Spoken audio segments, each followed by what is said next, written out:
Hello everyone, welcome to my channel. तो देखो 11th का पढ़ेंगे जी, आईएससी का chemistry, structure of atom,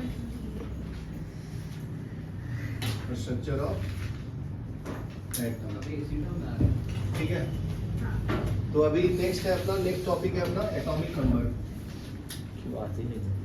atomic number, इसको जेड से रिप्रेजेंट करते हैं। ठीक है, एटॉमिक नंबर को डिफाइन कैसे करते हैं? नंबर ऑफ प्रोटॉन,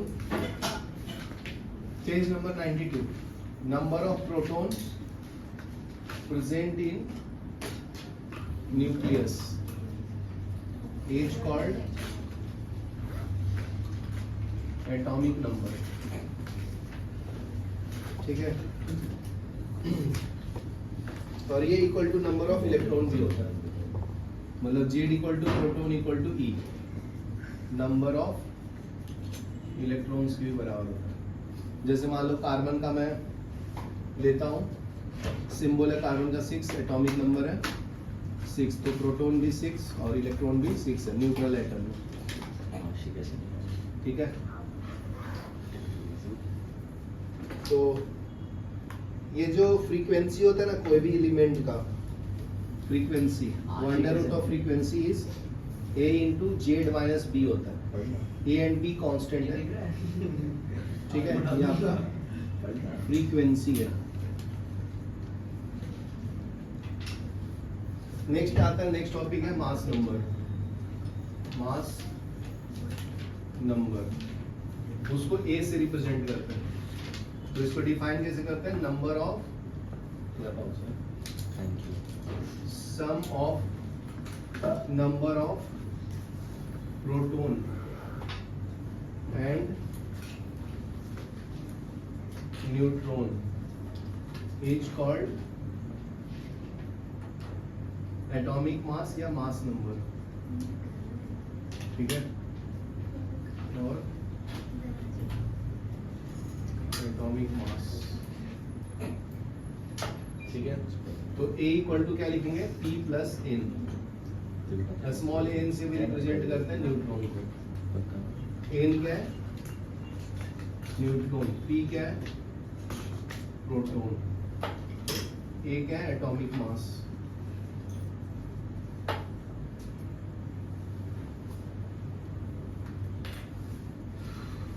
ठीक है, जैसे मान लो कार्बन का लिया हूं तो ये 6 है, ये 12 है, तो ऊपर वाला A है atomic mass, sum of proton plus neutron. नीचे क्या है? एटॉमिक नंबर जेड से रिप्रेजेंट करते हैं। ठीक है, तो अगर न्यूट्रॉन निकालना है तो A equal to P plus N है, तो A का वैल्यू पता है 12, प्रोटॉन का वैल्यू 6, तो N का वैल्यू क्या आएगा? 12 माइनस 6।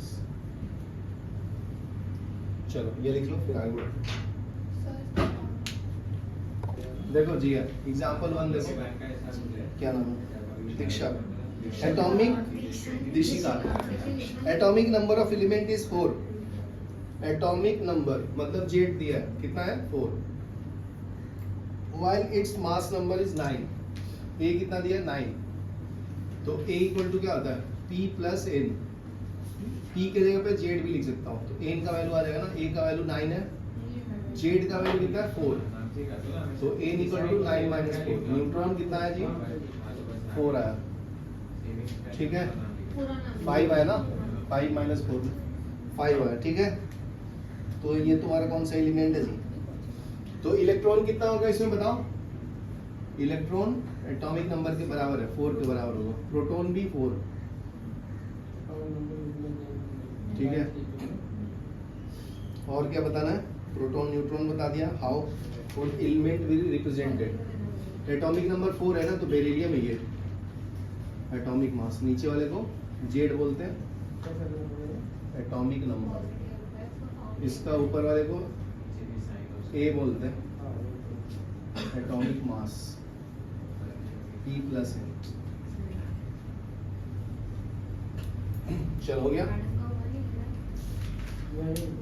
नेक्स्ट पढ़ेंगे isotopes and isobaric.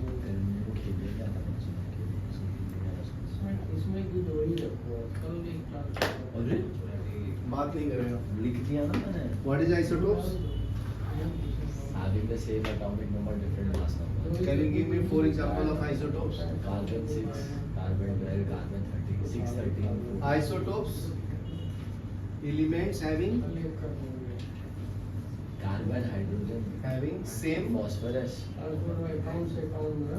yeah, same क्या? same atomic number, different mass number. Same atomic number but Different mass. different mass number. Same number of protons. Carbon 612, carbon 613, Carbon 614. hydrogen 1, 2, Hydrogen 11, 12, 1, 3. 13. Phosphorus ठीक है? Phosphorus क्या होता है जी? 15, 30, phosphorus 31. Cl भी लिख दो. Cl 17, 35, Cl 17, 37. चलो लिख लो. ये सब आइसोटोप्स है. नेक्स्ट आता है isobar. Same mass number, different mass. Isobars, elements having same, क्या same? Same mass number, different atomic number. Same mass number but different atomic numbers. Nitrogen 14, carbon 14. ठीक है, इसका एटॉमिक नंबर होता है 7, इसका होता है 6. ठीक है, चलो लिख लो.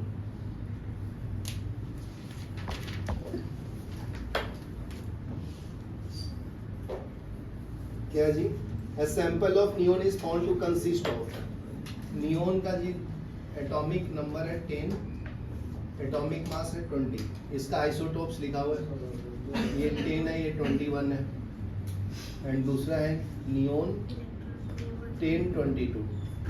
ठीक है, परसेंटेज दिया है. इसका परसेंटेज है 90.92, इसका है 90, इसका है 0.26, इसका 8.82. तो एवरेज एटॉमिक मास बताना है. एवरेज एटॉमिक मास ये कैसे निकालते हैं? फर्स्ट का मास विद परसेंटेज. साइज का देख लो कैसे होता है. Atomic mass into percentage. तो ये हो जाएगा 20 इंटू 90.92 प्लस फिर इसका मास इंटू परसेंटेज. तो 21 into 0.26 plus this into this. So 22 into 8.82 divide by 100. ठीक है, तो ये सॉल्व करेंगे जी. इसको मल्टीप्लाई करो, कितना आता है बताओ साइज का. कैलसीम में करो.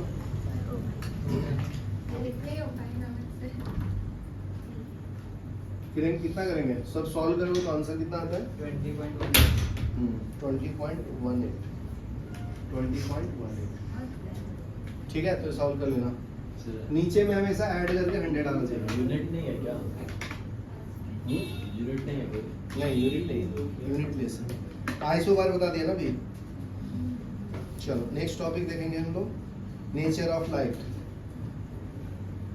पॉज करो. नेचर ऑफ लाइट हम लोग nature of electromagnetic radiation and atomic spectrum.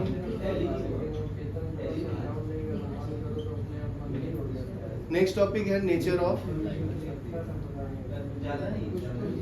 Electromagnetic radiation.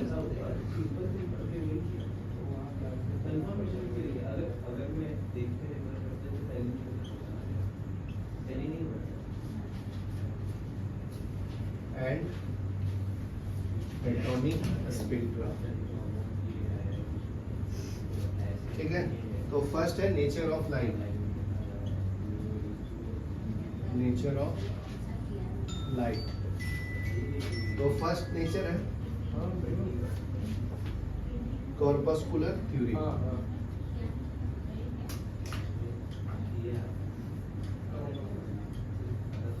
ठीक है, तो light is a particular form of energy. तो लाइट किसका फॉर्म है जी? एनर्जी का. Light is form of energy. In order to explain the nature of light, Newton proposed a theory called corpuscle theory. According to theory, light is composed of tiny particles called corpuscles. तो ये जो light है tiny particle से मिला है उसको बोलते हैं corpuscles.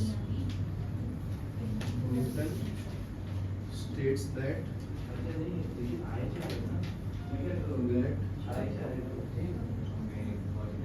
light is made up of tiny particles called corpuscles. ठीक है, तो according to this theory the phenomenon of reflection and refraction but would explain the interference and diffraction. तो कॉर्पस के थ्रू हम लोग क्या किए थे, एक्सप्लेन किया था रिफ्लेक्शन एंड रिफ्रैक्शन को, लेकिन इंटरफेरेंस और डिफ्रैक्शन को एक्सप्लेन नहीं कर पाया था. He explains the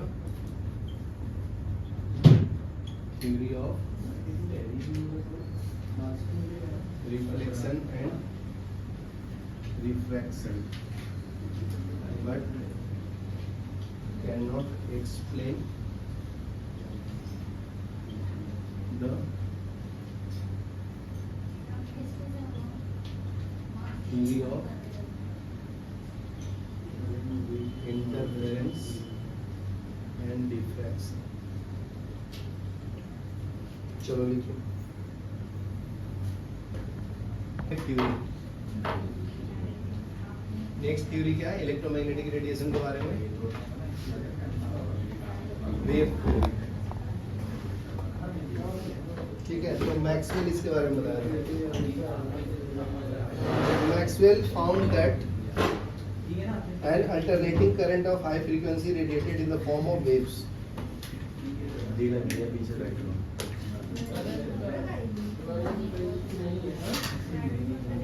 Maxwell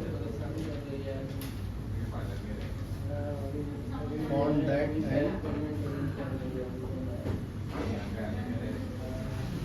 alternating current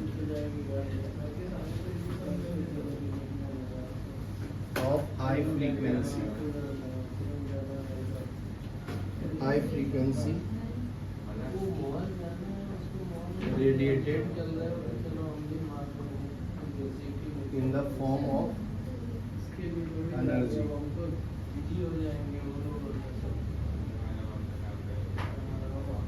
ठीक है, of wave form also.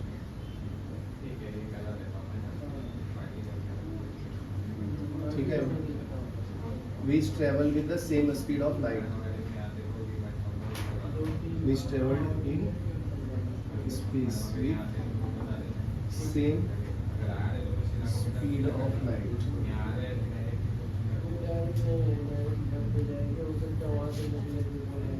ठीक है, Maxwell this called electromagnetic wave. तो अगर जो स्पीड ऑफ लाइट से मूव करेगा कोई भी वेव तो उसको हम लोग इलेक्ट्रोमैग्नेटिक वेव बोलते हैं.